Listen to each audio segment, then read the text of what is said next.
Today we're going to learn about a common pronunciation feature in English that will not only improve your pronunciation, but it will help your listening skills too. And I promise we'll have some fun along the way. So if you're ready, let's do this.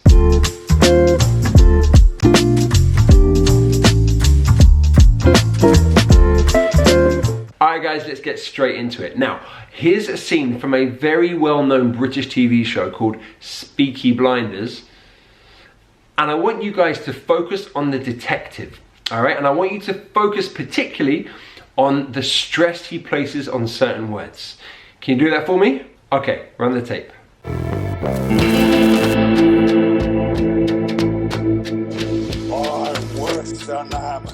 You've been accused of impersonating people using terrible accents. I'm going to ask you some questions.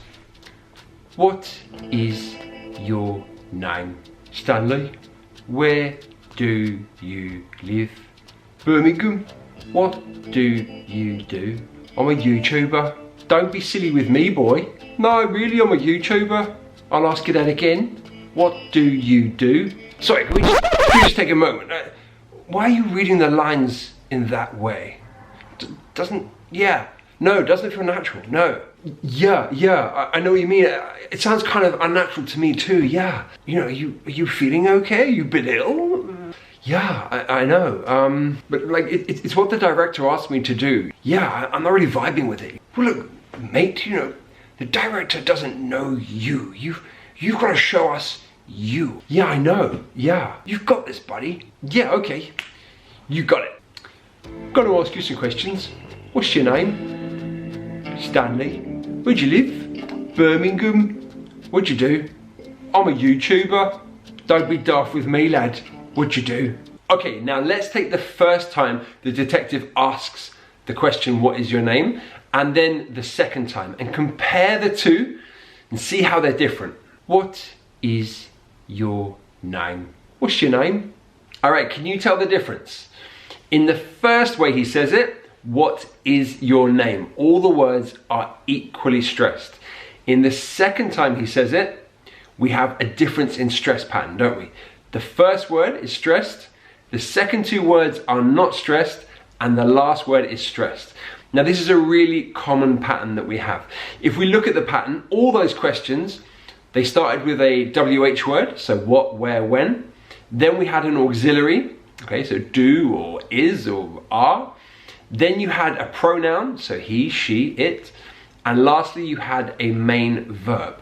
Now, usually with questions like that, we would stress the main words, the most important words. And that would be what and name, right? Those are the two most important words. If I said to you, what name? You'd probably understand what I said. So we put stress on the most important words in a sentence. That's a rule that goes across British English pronunciation. So he put the stress on what and name. Now, what did he do in between? Well, in the first time, he put equal stress on everything. But in the second time that he said it, those two words were unstressed. The auxiliary of is and the pronoun your was unstressed. And a pattern we often find is that auxiliaries often are unstressed. Not always, but often. So if I said, where do you live? Where do you live? Well, I'm stressing all of them there, but actually, how would I really say it? I say, where'd you live? Where'd you live? So where takes the stress, do you kind of disappears, and live also takes the stress. But I want to go a bit deeper into this. Now, there's an English language writer called Richard Caldwell, and he did a book called Phonology for Listening. And what he talks about here is that actually there are three ways that we might say a certain phrase or a certain sentence. There's the greenhouse, the garden, and the jungle. Now let me explain that to you. So, in the greenhouse, this is when we're very careful. This is when we are saying each word individually with the same stress and pronunciation. So everything is given equal importance. So what does that sound like? What is your name? What is your name? Okay.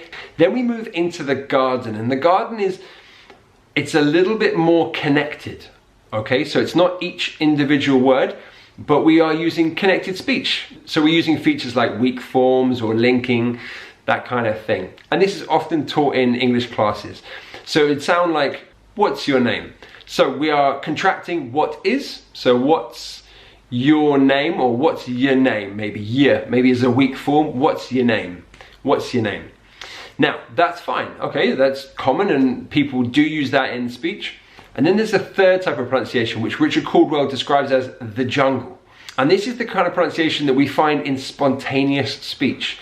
It's the one where the speaker just isn't thinking. They just speak spontaneously and they say things and they make mistakes, but they don't think about clarity. They just think about efficiency of communication. So they say something as quickly and as succinctly as they can. They're not necessarily focusing on making every single sound perfect. So what does it sound like? Well, it would be something like, what's your name? What's your name? Okay, so that sounds, those words now have completely blended, right? What's your name? What's your name? What's your name? What's your name? Now, when we are saying it like that, what's your name? It sounds completely different to what is your name. And this is the kind of pronunciation that in real life situations, when you're speaking to very fluent speakers of English, this is the kind of sounds that you're going to have to deal with.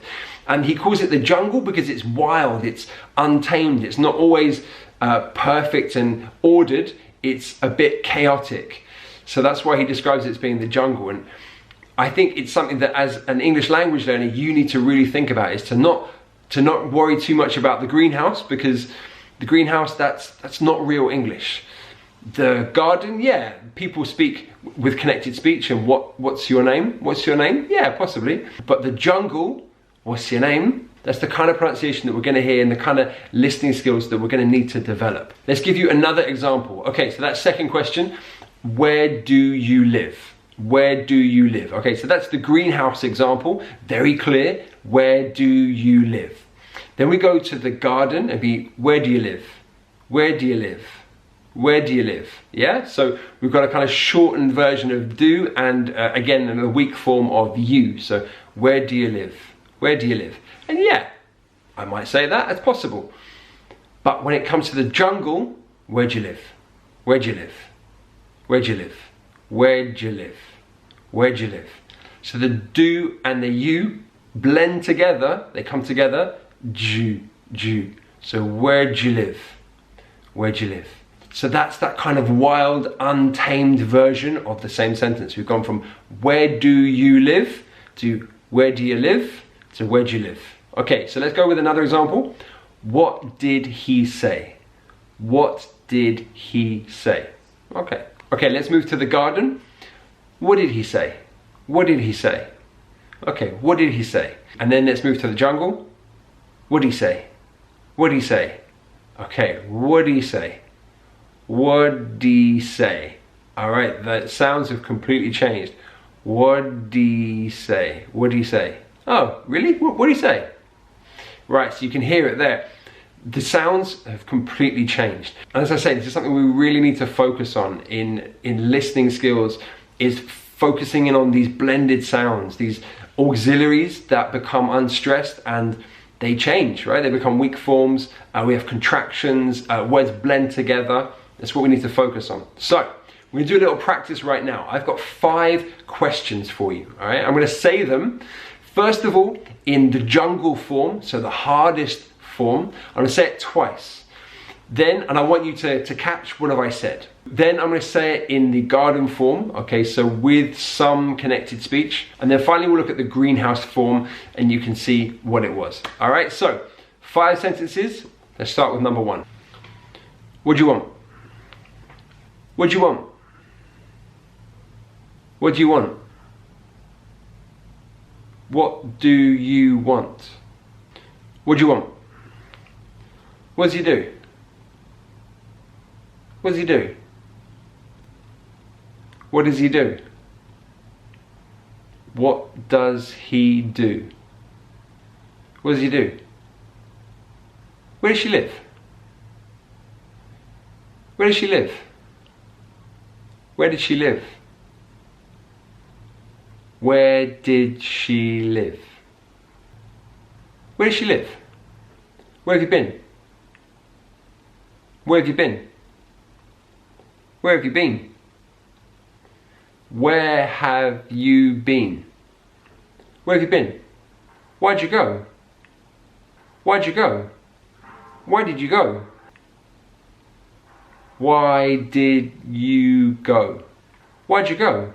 Alright, how was that for you? Did you understand the jungle form? Or did you have to wait for the garden form to understand all the words? Or maybe you had to wait for the greenhouse.